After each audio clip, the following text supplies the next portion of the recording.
Depuis 2019, les bus de Calais sont gratuits pour tout le monde. Inacceptable pour le candidat du RN. Selon lui, les personnes en situation irrégulière doivent payer. C'est une question de saturation du réseau. Parfois, je suis surpris du fait qu'on doit justifier que ceux qui ne respectent pas la loi fassent l'objet de discrimination. Bah ouais, en fait, ça n'enlève rien au fait qu'on peut respecter leur dignité.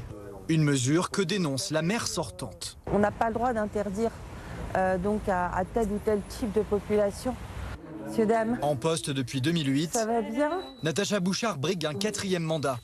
L'une de ses priorités, lutter contre la fermeture des petits commerces et défendre l'image de sa ville. Il y a beaucoup de démagogie dans les discours qui sont faits autour de Calais aujourd'hui. Oui, complètement, parce que est-ce que vous avez entendu parler des violences urbaines à Calais? Non. Donc on est vraiment une ville sereine, tranquille, avec une belle qualité de vie. Pourquoi? Parce qu'on a maillé le terrain.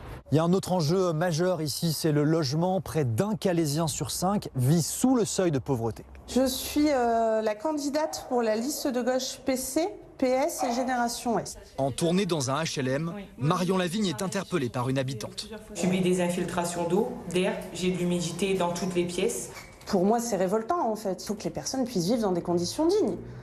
La gauche également vent debout contre des sites industriels laissés à l'abandon. Il y a un potentiel incroyable, d'autant qu'ici on est vraiment en plein centre-ville. On pourrait installer énormément d'entreprises très intéressantes. Face à la concurrence internationale, notamment chinoise, de nombreux élus s'inquiètent de nouvelles fermetures d'usines dans les prochains mois.